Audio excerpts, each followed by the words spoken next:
Buen día tengan todos ustedes. Mi nombre es Mario Alejandro Velázquez. Agradezco a los organizadores por la invitación y espero que el tema sea de agrado de los participantes. Les voy a hablar de los accesos vasculares difíciles en tratamiento de hemodiálisis por enfermedad renal crónica. A manera de introducción, pues tenemos que para hablar de los accesos vasculares en hemodiálisis debemos de conocer un poco de lo que es la enfermedad renal crónica. Y esta se define como la presencia de una alteración estructural o funcional renal, la cual ha tenido una persistencia por más de 3 meses. Esta puede ser o puede tener un deterioro o no de la función renal. En este caso, para fines de la charla, nosotros estamos refiriéndonos a los pacientes que presentan ya falla renal terminal. Estos son los pacientes que presentan tasas de filtrado glomerular por debajo del 10% de la función renal normal. Esta es una enfermedad la cual ha ido presentándose en ascenso progresivo durante las últimas décadas y constituye actualmente un problema de salud pública a nivel mundial. El aumento de la enfermedad renal crónica y su tratamiento con hemodiálisis se ubica en torno a 1.000 pacientes por millón y esto ha tenido mayor incidencia en los pacientes adultos mayores y con comorbilidades como hipertensión arterial y diabetes. La hemodiálisis es una técnica de depuración extracorpórea de la sangre que suple parcialmente las funciones renales de excretar agua y solutos y de regular el equilibrio ácido-base y electrolitos. Hay que aclarar que esta no suple las funciones endocrinas ni metabólicas renales y que básicamente consiste en interponer entre dos compartimentos líquidos una membrana semipermeable que se utiliza como filtro o como dializador. Las máquinas de diálisis actuales constan de bombas de sangre, sistemas de distribución hacia los filtros que dializan y sistemas de monitorización que valoran la salida y el retorno de sangre al paciente y llegan a manejar flujos aproximados de entre 350 hasta 500 mililitros minuto o 600 mililitros minuto. Esta es una técnica de tratamiento que se viene utilizando desde los años 60 con bastante éxito en todos los pacientes que han presentado enfermedad renal crónica terminal. El acceso vascular adecuado es imprescindible para la terapia renal sustitutiva, al menos en el caso de la hemodiálisis. Y la necesidad del mismo para la hemodiálisis es tan antiguo como la misma hemodiálisis, ya que para conducir una cantidad de sangre a un circuito de lavado con esos volúmenes sanguíneos de flujo por minuto, es necesario acceder al torrente sanguíneo de vasos grandes y de gran volumen. Para esto, desde más o menos en el año 1966, James Cimino y Michael Brescia desarrollaron la fístula arteriovenosa. Como podemos ver aquí en las imágenes, esta consiste en la anastomosis de una arteria y una vena, la cual se realiza en extremidades superiores utilizando como localización más frecuente la unión entre la arteria braquial y la vena cefálica. Puede darse también entre la unión de la arteria radial y la arteria cefálica. Actualmente no existe un acceso vascular ideal. Sin embargo, el acceso vascular más cercano a esto hasta la fecha es la fístula arteriovenosa. Esto es debido a que es el acceso más seguro y el de mayor duración. Sin embargo, tiene como inconveniente que el tiempo necesario para su maduración es largo, el cual puede estar en un periodo de 6 a 8 semanas. Y para un paciente que se encuentra ya en enfermedad renal crónica terminal que necesita terapia renal sustitutiva inmediata, pues esperar 6 a 8 semanas es inviable. Las prótesis arteriovenosas son otra de los modos de poder realizar hemodiálisis, que es muy parecido a la fístula arteriovenosa. En este caso, la única diferencia es que la comunicación arteriovenosa se da mediante un injerto. Este injerto tiene una característica tubular, es material sintético el que se utiliza en ellos y tiene una de las características principales beneficiosas es que nos puede dar una mayor superficie porque tenemos todo el trayecto del injerto para poder realizar las canalizaciones. La canalización realmente es más fácil porque como se encuentra subcutánea, se percibe bastante bien el injerto y puede canalizarse de forma muy fácil y que tiene a la vez un menor tiempo de maduración. Sin embargo, su principal inconveniente es que pierde más rápido su permeabilidad. Otro tipo de tratamiento de hemodiálisis son los catéteres venosos centrales, que estos deben usarse cuando se necesita tener un acceso vascular rápido o cuando no puede realizarse una fístula arteriovenosa. Sin embargo, las complicaciones subsecuentes principales de estas son que pueden manejarse a veces dosis de hemodiálisis menores por las características de cada uno de los catéteres y que existe una mayor probabilidad de infección del acceso vascular. Entre estos, los principales accesos que tenemos es el acceso yugular. Este acceso es bueno debido a que el acceso se da en un vaso de un calibre bastante grande y la dirección del vaso es bastante recta, entonces este tiende a presentar muy pocas complicaciones. Sin embargo, es incómodo y cuesta al momento de colocarlo encontrar una forma de sujeción adecuada porque no hay tejido celular subyacente, sino básicamente solo está la piel y adyacente a la piel está el vaso, ¿verdad? Entonces estos son catéteres que pueden desprenderse o zafarse muy fácilmente, aparte o además de esto, de que dificulta pues la movilidad del cuello y la cara del paciente porque pues siempre hay un cierto roce ahí o golpeteo con el catéter, ¿verdad? Otro de los accesos que se puede utilizar para los catéteres es el acceso subclavio. Sin embargo, este, aunque es bastante bueno, también tiene una alta incidencia de estenosis y una mayor incidencia de complicaciones como lo son neumotórax, hemotórax o incluso perforación arterial o lesión del plexo braquial cuando quien lo realiza pues no posee manos experimentadas. Es importante conocer todo esto, ya que entre las modalidades de la terapia renal sustitutiva, la hemodiálisis ocupa un 89% de los tratamientos. Un 10% lo cubre la diálisis peritoneal y solo un 1% el trasplante renal, el cual en países, por ejemplo, como Estados Unidos, tiene un tiempo de espera de aproximadamente 1 año, 8 meses a 2 años, lo cual para algunos pacientes de edades avanzadas pues ya deja de ser una espera funcional. Esto nos hace ver que es bastante alto el número de pacientes en los que se necesita valoración y tratamiento de los accesos vasculares. Ahora, después de estos datos que les he presentado como contexto de la charla, eh, nos referimos a que los accesos vasculares se vuelven difíciles debido a que la historia natural de los accesos y trayectos vasculares tiende a ser el desarrollo de estenosis secundaria a hiperplasia neointimal.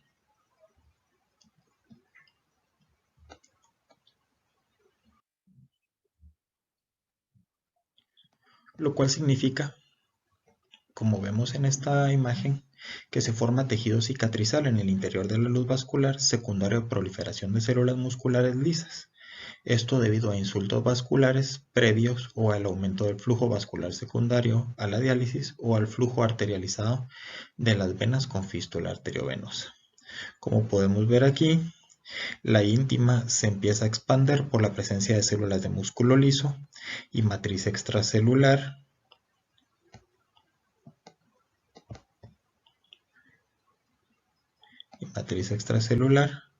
Entre el endotelio y la lámina elástica interna, lo cual pues al final nos produce una disminución de la luz vascular.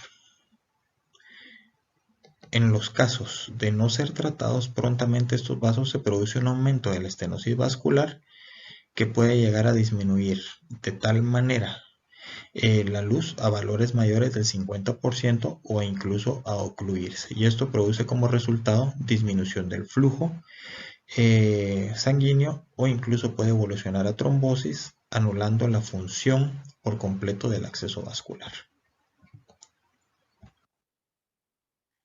Para esto, la detección temprana sumado al tratamiento de las estenosis favorece la función hemodinámica adecuada de los accesos vasculares. La angioplastía es actualmente la técnica más importante para el tratamiento de las estenosis y oclusiones del acceso vascular o del trayecto del mismo. Ahora vamos a hablar un poquito de lo que son las indicaciones para poder realizar este tipo de tratamientos. Básicamente tenemos que tener una documentación de anormalidad clínica o hemodinámica que sea indicativa de una estenosis significativa o la presencia de estenosis a través de algún método diagnóstico, en este caso el ideal la venografía o el USG Doppler que evidencie una estenosis mayor al 50% que nos pueda pues ya dar la información de la necesidad del tratamiento. En este caso, el procedimiento intervencionista pues, no debe de ser realizado a menos que tanto los hallazgos clínicos como los angiográficos sean ambos anormales y se puedan correlacionar. Aunque en los casos en los que ya se ha realizado un estudio diagnóstico previo como una venografía o un Doppler, esto puede ser un diagnóstico suficiente para necesitar realizar tratamiento sin tener de la mano el contexto clínico.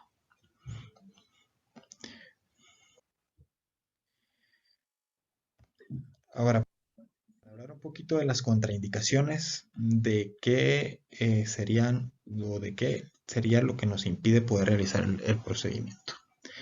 El primero sería la infección de un acceso vascular. La manipulación de un acceso vascular infectado, ya sea fístula, córtex o catéter,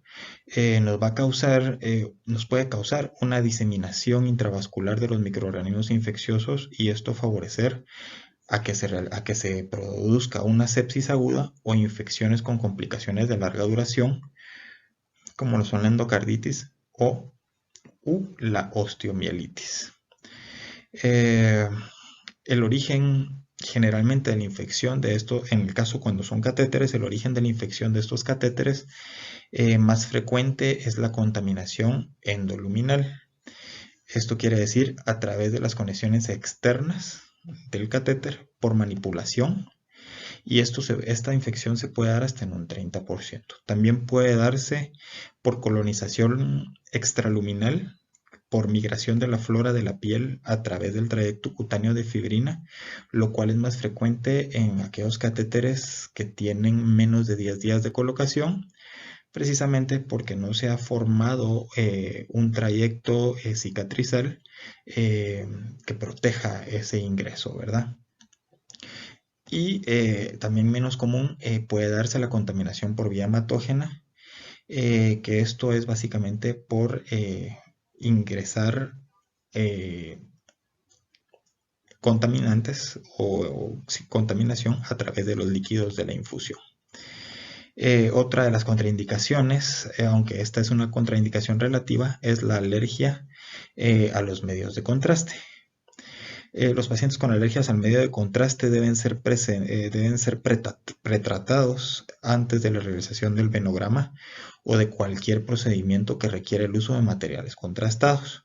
Y en estos casos, la cantidad de medio de contraste utilizada debe ser la mínima necesaria para poder realizar el procedimiento sin causar pues una reacción alérgica.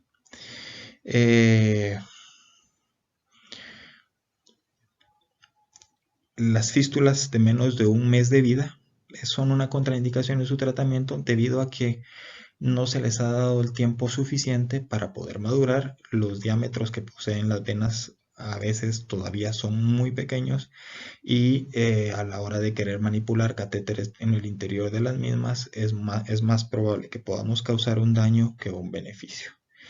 Y la otra contraindicación pues, que está descrita es la presencia de estenosis menores del 30% de la luz vascular, porque como les había mencionado antes, generalmente es hasta el 50% de la estenosis que se empiezan a producir alteraciones hemodinámicas significativas. Entonces, es una estenosis menor del 30%, es muy probable que aunque sea tratada, no vaya a presentar un grado significativo de mejoría para el paciente o incluso pueda sentirse que lo que se realizó pues fue básicamente nulo, ¿verdad? Entonces esa es la razón por la que está también es una contraindicación. Ahora vamos a hablar un poquito de lo que son los aspectos técnicos, el equipo y materiales que se deben de tener para poder realizar este tipo de procedimientos. Básicamente, tenemos que tener una sala dedicada a la realización de este tipo de procedimientos, que tenga presencia de un equipo de angiografía con sustracción digital. Este equipo se utiliza tanto para la realización del diagnóstico como para el tratamiento. Y dicho equipo debe tener o poseer, pues obviamente la visión fluoroscópica, que es la que nos da pues la valoración en vivo, digamos, del, del procedimiento. Debe poseer también visión fluoroscópica, sustracción digital, perdón, y road mapping o mapeo para poder ver trayectos vasculares complicados y podernos guiar de manera adecuada para acceder adecuadamente a este tipo de trayecto, a poder dar un tratamiento adecuado. Entre el material para realización de avenografías y angioplastías, pues básicamente lo que necesitamos son bandejas de procedimiento quirúrgico, jeringas, gases estériles, solución salina heparinizada, agujas, guías, catéteres multipropósito, medio de contraste y balón de angioplastía de diferentes diámetros. Estos que idealmente los balones de angioplastía, aparte de tener diferentes diámetros, deben de ser tolerantes a alta presión. Esto significa que deben de aguantar presiones mayores a 15 atmósferas.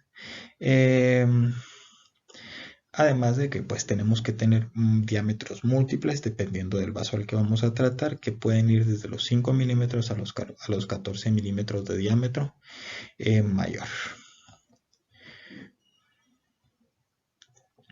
Aunque en nuestro caso el uso de stents no es frecuente o no es de que se realicen todos los pacientes, pues siempre es prudente tener a disposición múltiples tamaños de los mismos para poder realizar tratamiento. Aquí pues vemos básicamente parte de nuestras salas de trabajo, pues básicamente lo que tenemos es presencia de arcos en C con fluoroscopía y las características mencionadas anteriormente. Contamos con ultrasonido también a la mano para poder tener acceso a la vasculatura, a través de la piel y pues básicamente nuestras mesas con nuestro material de tratamiento, ¿verdad? Que como lo habíamos mencionado ya anteriormente, pues está compuesto por todo lo que ustedes pueden ver aquí, ¿verdad?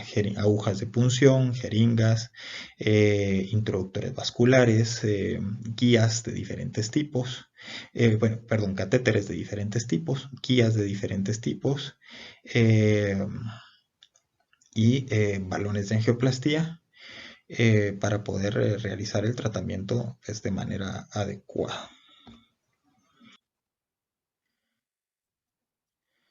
Debemos tener también equipo de monitorización para el paciente, básicamente que nos dé información de la frecuencia cardíaca, de la presión arterial, de la oximetría. Y pues siempre es recomendable tener equipo de resucitación de urgencia y las drogas apropiadas para la misma.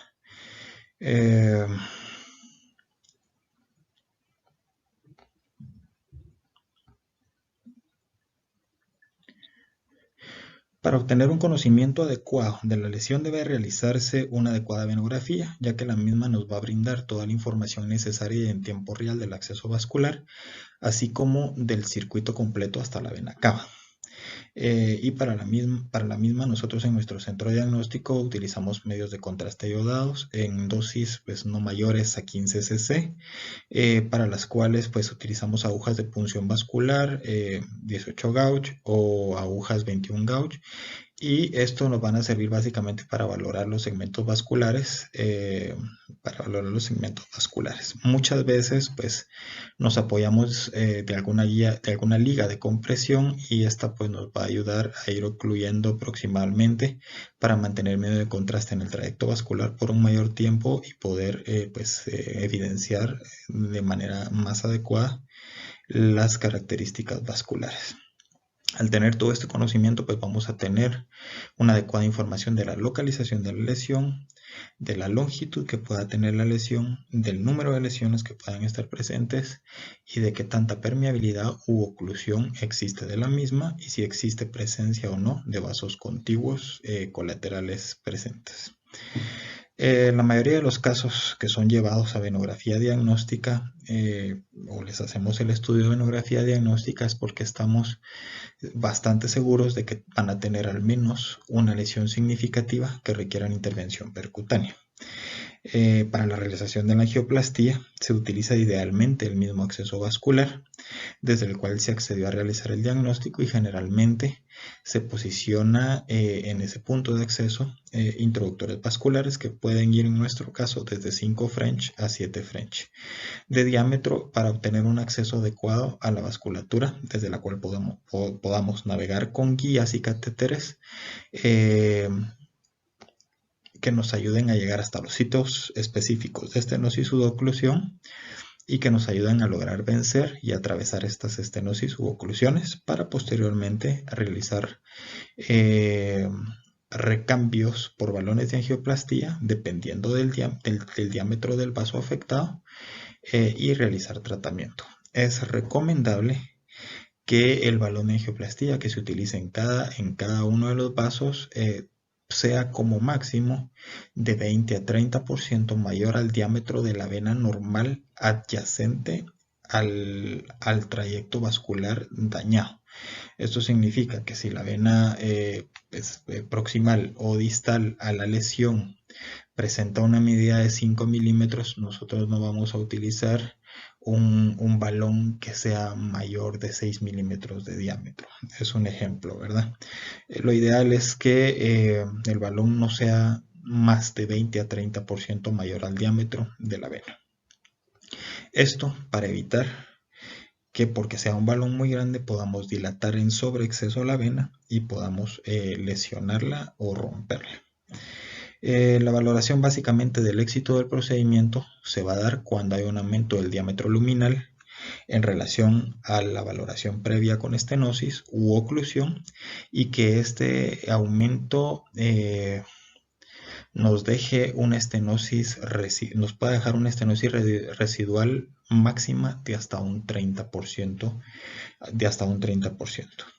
O, pues aparte de esto, la resolución de los síntomas clínicos eh, y pues obviamente la evaluación de un adecuado funcionamiento del acceso vascular. Para ver algunos ya de los casos pues, que les tengo, que les traía a presentar.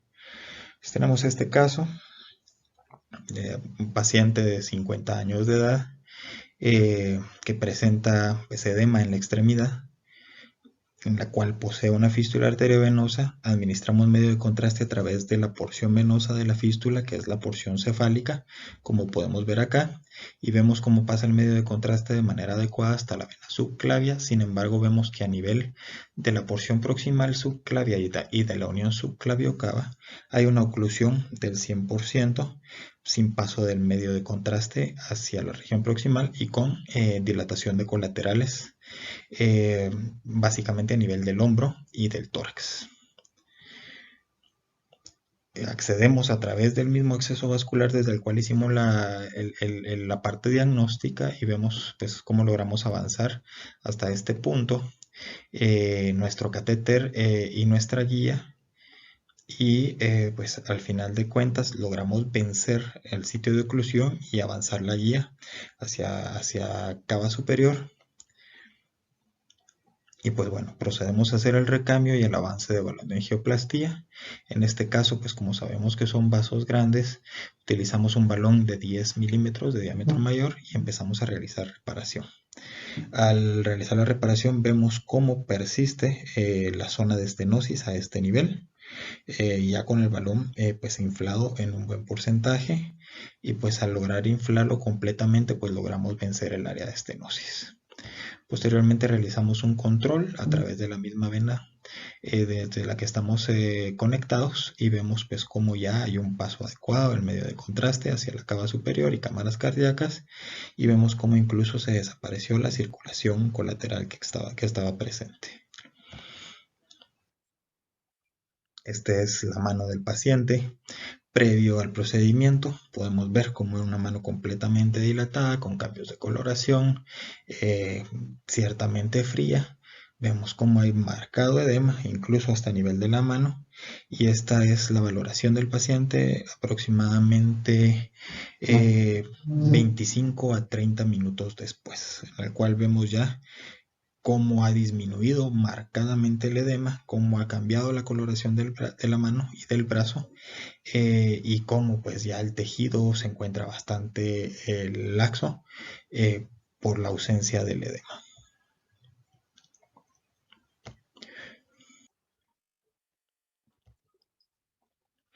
Este es otro caso muy similar. Administramos medio de contraste a través de la porción venosa de la fístula. Evidenciamos cómo hay paso hasta la vena subclavia. Vemos cómo hay una oclusión igual del 100%. Logramos avanzar hasta el sitio de oclusión.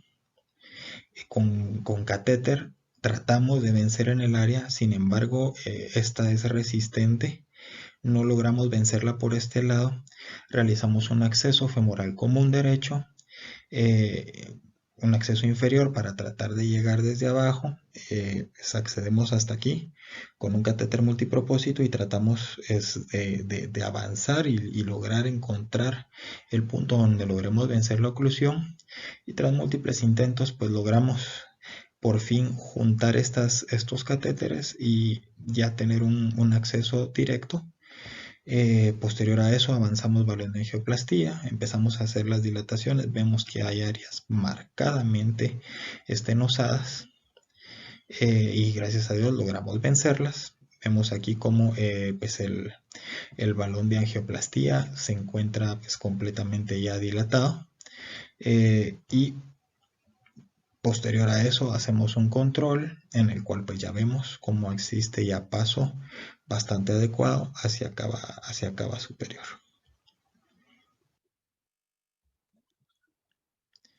Este es otro caso de otro paciente. En este caso pues hacemos una venografía. Este es un paciente que ya no tenía ningún tipo de acceso vascular.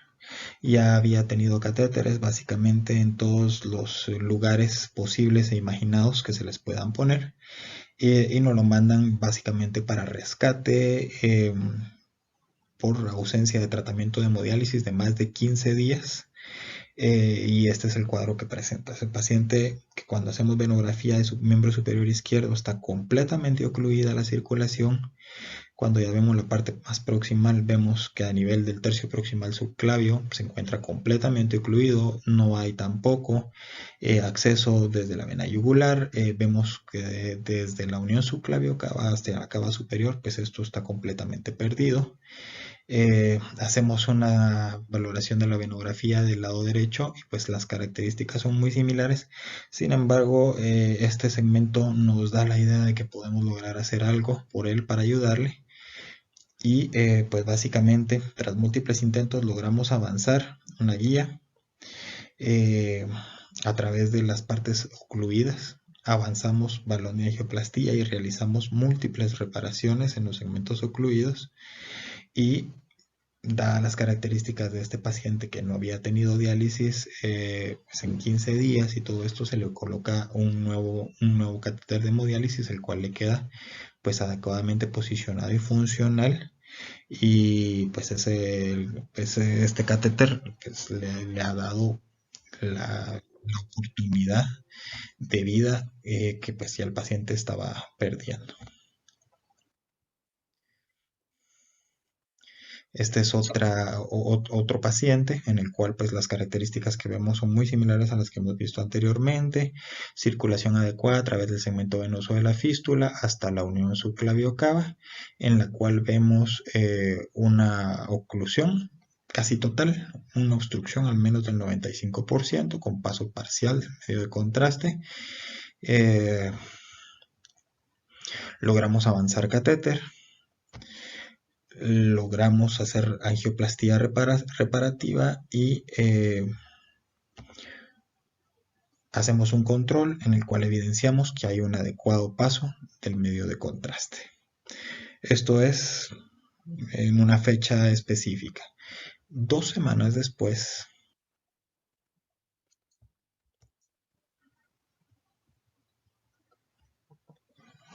el paciente vuelve a ser enviado hacia nosotros y pues volvemos a hacer una venografía y evidenciamos que se está volviendo a cerrar el sitio que previamente estaba pues técnicamente ocluido y tomamos la decisión de colocar un stent.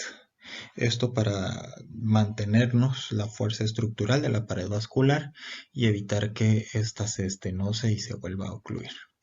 Aquí vamos avanzando, podemos ver ya cómo se va liberando el stent. Esto es un stent autoexpandible y vemos cómo pues el stent termina pues completamente liberado en la luz vascular que estaba produciendo la estenosis. Realizamos un control y pues en este caso sí la estenosis ha sido resuelta y el paso de medio pues ya es normal. Podemos ver el antebrazo y la mano marcadamente dilatadas por edematizadas. Y vemos como en la valoración posterior a la reparación y al tratamiento, que esto es aproximadamente 15 minutos después, vemos ya como la inflamación y el edema de la mano pues ha disminuido considerablemente. Este es otro caso en el cual tenemos pues una oclusión a nivel de la unión subclaviocava, muy cercana a la cava superior, donde ya no se evidencia paso del medio de contraste y dilatación de colaterales. Eh, a nivel de cuello y hombro, logramos vencer la estenosis y avanzar a través de la misma. Se realiza la reparación y luego se realiza el control y pues vemos cómo se restituye el flujo hacia cava superior. Vamos a hablar un poquito de lo que son las complicaciones. Las complicaciones que pueden darse realmente no son muchas.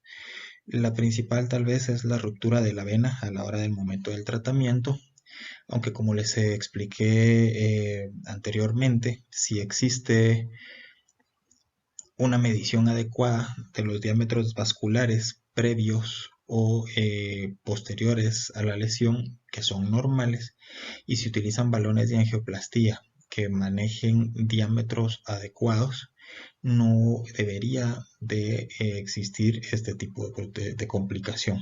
Sin embargo, esta está descrita y puede llegar a suceder hasta en un 2 o 3% de los procedimientos. En nuestro caso, gracias a Dios, eh, al basarnos en medidas de los diferentes accesos vasculares y al tener pues múltiples diámetros de balones de tratamiento, realmente esto no nos ha sucedido. Otra complicación que puede presentarse es el sangrado persistente del acceso vascular.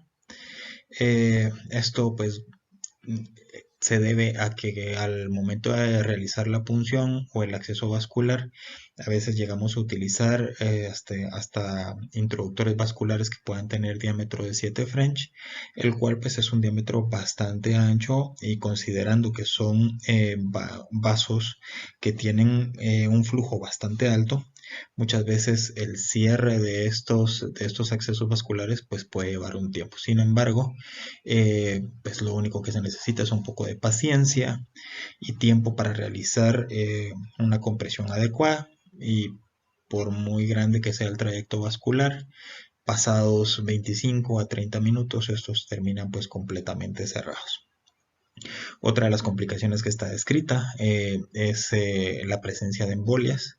Al lograr, digamos, vencer un área de oclusión, un área de estenosis en la cual todavía existan coágulos con algún grado, digamos, o que se encuentren todavía bastante frescos y estos puedan liberarse y pues la complicación en este caso sería la migración del coágulo hacia las porciones vasculares básicamente pulmonares. Eh, y pues la otra complicación que puede existir son las reacciones alérgicas al medio de contraste. Eh, Esto, si se realiza una valoración previa adecuada, como lo había mencionado anteriormente, y se realiza un tratamiento previo para evitar la reacción al medio de contraste, pues rara vez esta ocurre. Bueno, ya para terminar la plática y a manera de conclusiones, bueno, tenemos que el diagnóstico temprano y la reparación de accesos o trayectos vasculares mejora la calidad de la hemodiálisis y disminuye la trombosis u oclusión irreversible, que el manejo percutáneo de los accesos vasculares con compromiso de su flujo es más fácil y rápido que el manejo de los accesos pues, completamente ocluidos o trombosados, y que la angioplastía continúa siendo la principal técnica de tratamiento de las estenosis hiperplásicas no intimales asociadas al fallo de hemodiálisis.